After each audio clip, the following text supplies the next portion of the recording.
Y और x आपके पास to quantities हैं। अगर आप कहते हो कि वाई डायरेक्टली प्रोपोर्शनल है एक्स के, इनमें डायरेक्ट रिलेशन है, तो इसको आप सिंबॉलिकली ऐसे लिखते हो।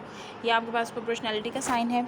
जब भी प्रोपोर्शनैलिटी का साइन रिमूव होता है तो इक्वलिटी आती है और एक साथ कांस्टेंट ऑफ प्रोपोर्शनैलिटी भी अपीयर होता है। ठीक है, यहाँ पे के कांस्टेंट ऑफ प्रोपोर्शनैलिटी है।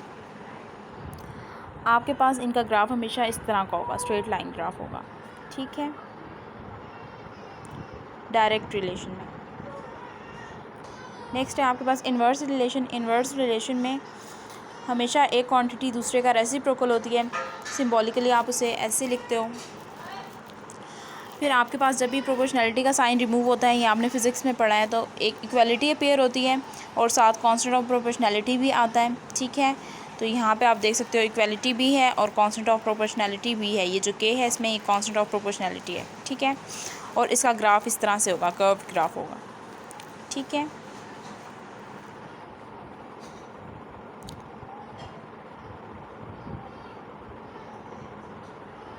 अब हम एक्सरसाइज 3.2 जो है वो कंप्लीट करेंगे।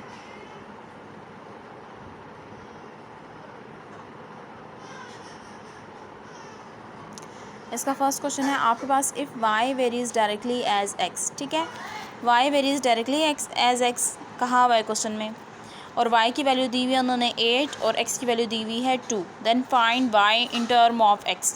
y को आपने इन टर्म ऑफ x निकालना है। ठीक है, आपने एक ऐसी इक्वेशन बनानी है जिसमें y और x दोनों आते हों। तो पहले तो आपको बताया हुआ है कि y is directly proportional to x, तो आप क्या लिखोगे यहाँ पे, y डायरेक्टली प्रोपोर्शनल x है, तो आप इसको सिंबॉलिकली ऐसे लिख सकते हो।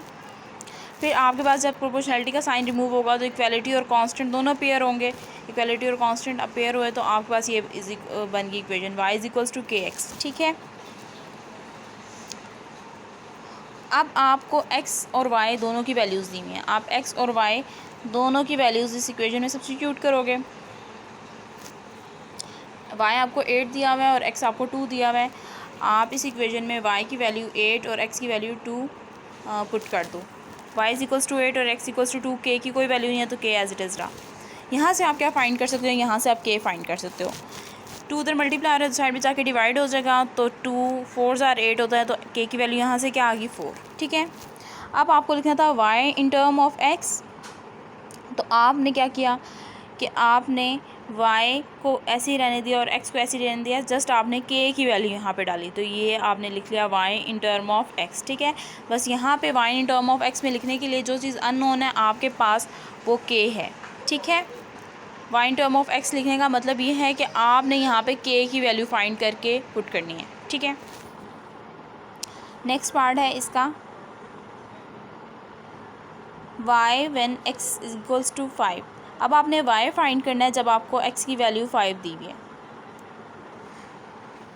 फिर आपके पास इसी तरह डायरेक्ट रिलेशन है, ये इक्वेशन बन जाएगी y is equals to k x. x की वैल्यू आपको 5 दी हुई है, k की वैल्यू आप निकाल चुके हो। ये एक ही क्वेश्चन के पार्ट्स हैं तो इसलिए k की वैल्यू आप पीछे वाली यूज़ करोगे। k की वैल्यू आपको 4 दी हुई है और x 5 था, तो आप y और x और k दोनों की वैल्यू यहाँ पुट करोगे तो y निकाल लोगे। 4 5 से 20 होता है, तो y की वैल्यू क्या आ गई 20। अब थर्ड पार्ट में आपने क्या करना है, थर्ड पार्ट में आपने x फाइंड करना है जबकि y की वैल्यू दी हुई है। k की आपको ऑलरेडी पता है, k की वैल्यू 4 थी और y की वैल्यू आपको 28 दी हुई है। आप y की वैल्यू पुट करोगे इसी रिलेशन में। y की वैल्यू 28 है और k की वैल्यू 4 है। आपने यहाँ से x फाइंड कर लेना। 4 जाके दूसरी साइड पे डिवाइड हुआ,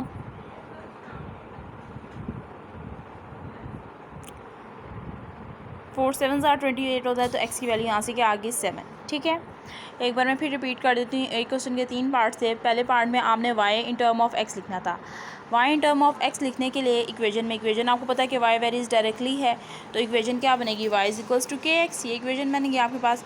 यहाँ पे आपको y in term of x लिखने के लिए y और x दोनों आपने एज इट इज़ रखने हैं, जस्ट k की वैल्यू फाइंड करके पुट करनी है। x और y दोनों की वैल्यूज़ आपको दी हुई थी, तो वहाँ से आपने k फाइंड कर लिया। ठीक है, ये आपका फर्स्ट पार्ट था। सेकंड पार्ट में आपने क्या करना था, आपने y फाइंड करना था जबकि आपको x की वैल्यू दी हुई थी। y फाइंड करना था, आपने x की वैल्यू आपको दी हुई थी और k की वैल्यू आप पहले निकाल चुके थे। ठीक है, आपने इस इक्वेशन में x की और k की वैल्यू पुट की, तो आपने y फाइंड कर लिया। ठीक है, थर्ड पार्ट है आपके पास। थर्ड पार्ट में आपने x फाइंड करना था जबकि आपको y की वैल्यू दी हुई थी। एक्स आपने फाइंड करना था, वाई की वैल्यू आपको 28 दी थी और के आपको पहले से पता था, के की वैल्यू 4 थी। तो आप के की वैल्यू इसमें पुट करोगे इसी इक्वेशन में, और वाई की वैल्यू भी पुट करोगे और यहाँ से आप एक्स फाइंड कर लोगे। ठीक है, ये आपके पास थर्ड पार्ट था।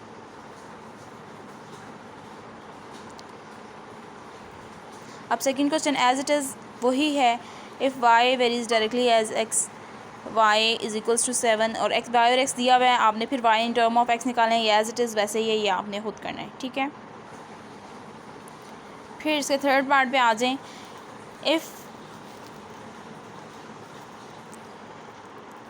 Are is directly proportional to T and R is equals to 5, R की वैल्यू दी हुई है, टी की वैल्यू दी हुई है आपको। ठीक है, find the equation connecting R and T, हमने वो इक्वेशन निकाले हैं जो आर और टी दोनों को कनेक्ट कर रही है। मीन हमने क्या करना है, यहाँ पे के फाइंड करना करके इसमें पुट करना है। ठीक है, जो आपने क्या पहले भी कर चुके हो।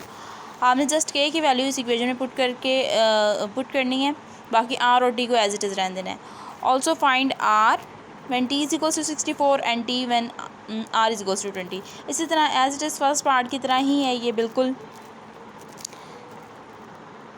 आपने सबसे पहले इक्वेशन में क्या करना होता है, आपने इसकी के की फॉर्म बनानी होती है। R is directly proportional to X है, टी है तो आप लिख सकते हो R is equals to k T.